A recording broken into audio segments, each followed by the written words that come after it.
Hello बच्चों, आज हम गणित में सीखेंगे 2 और 3 अंकीय जोड़ का उपयोग करके इबारती समस्याओं का समाधान करना। हमने पहले 1 अंकीय जोड़ों के सवाल कर रखे हैं जो हमने पहले सीखे।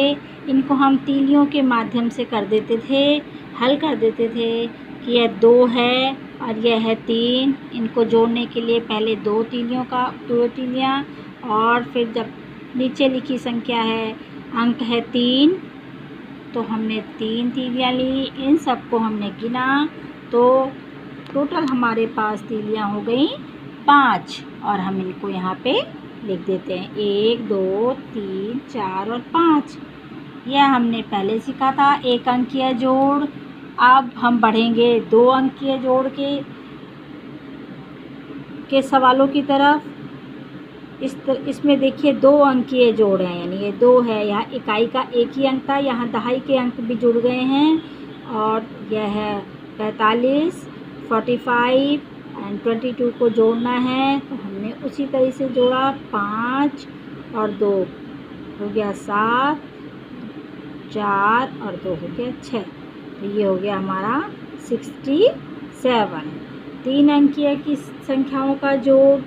अब इसके लिए हमने 3 अंकीय संख्याएं ली हैं, जिसमें ये 3 अंक हैं पहली लाइन में, दूसरी लाइन में भी 3 अंक हैं। इनको हम इसके ऊपर हम सबसे पहले इकाई, दहाई और सैकड़ा लिख देते हैं, क्योंकि यह है 345, जिसमें कि 3 हमें सैकड़ा दर्शाता है और 4 दहाई और 5 इकाई। इसी तरह से ये भी है 256, इसमें इकाई का अंक है 6, दहाई का अंक है 5 और सैकड़े का अंक है 2, 256। इनको हमें जोड़ना है। इसके लिए अब हम बार बार जोड़ करके, हमें अब इतना आपका अभ्यास हो चुका होगा कि आप इसको 6 और 5 को अपना अभ्यास करके जल्दी जल्दी जोड़ सकें।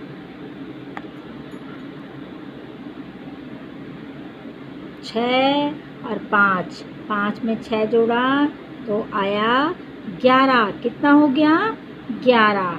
अब समस्या ये है कि 11 हम लिखते हैं ऐसे।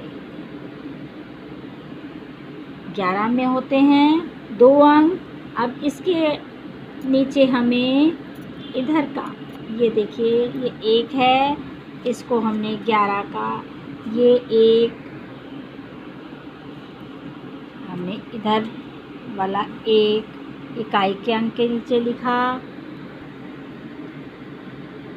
देख रहे हैं ना बच्चों, 6 और 5 मिला के हो गया 11।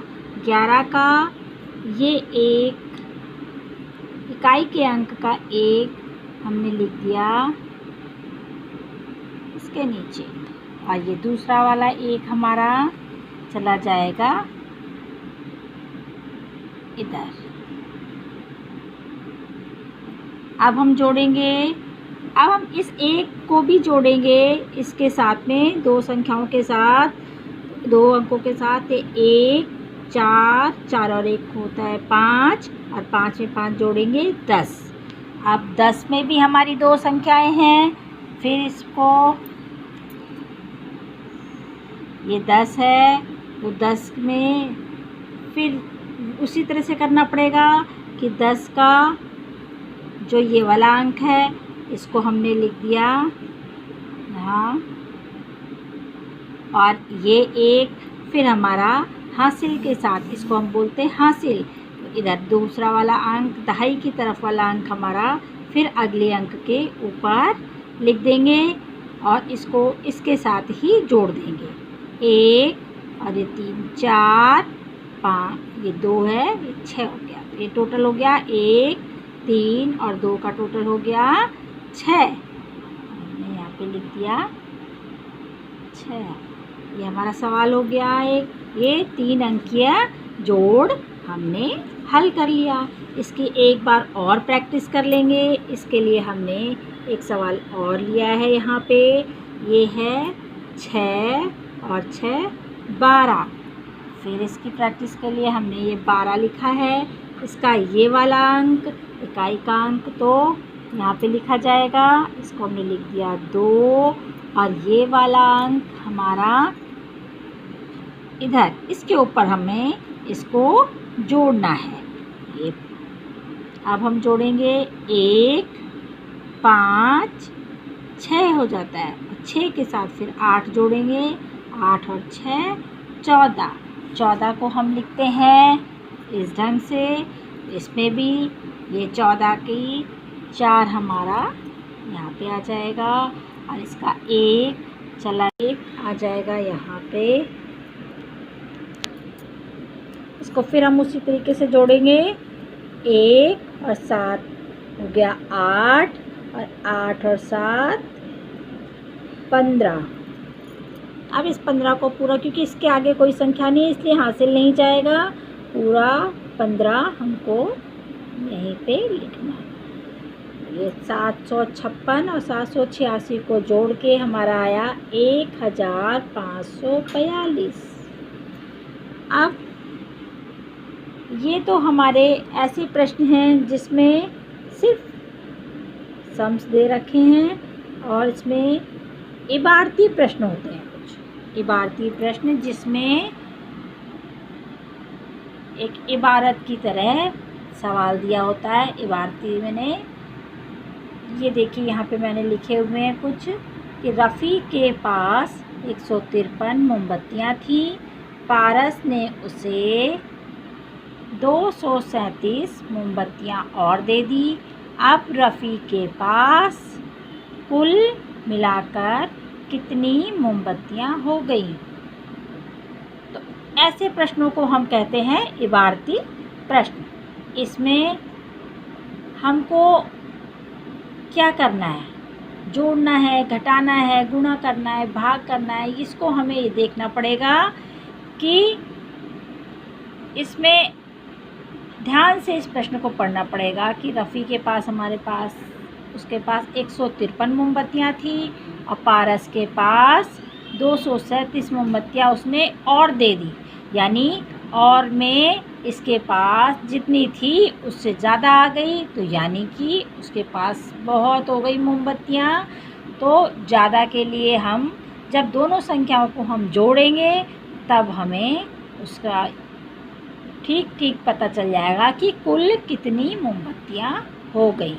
यानी कुछ चीज़ें थीं और ज़्यादा और दे दी गई, इसको देखने के लिए कि हमारे कितनी हो गई उसके पास। इसके लिए हमको क्या करना पड़ता है? जोड़ना पड़ता है। अब हम इसको जोड़ेंगे। ये 153 है, यहाँ पे है 237।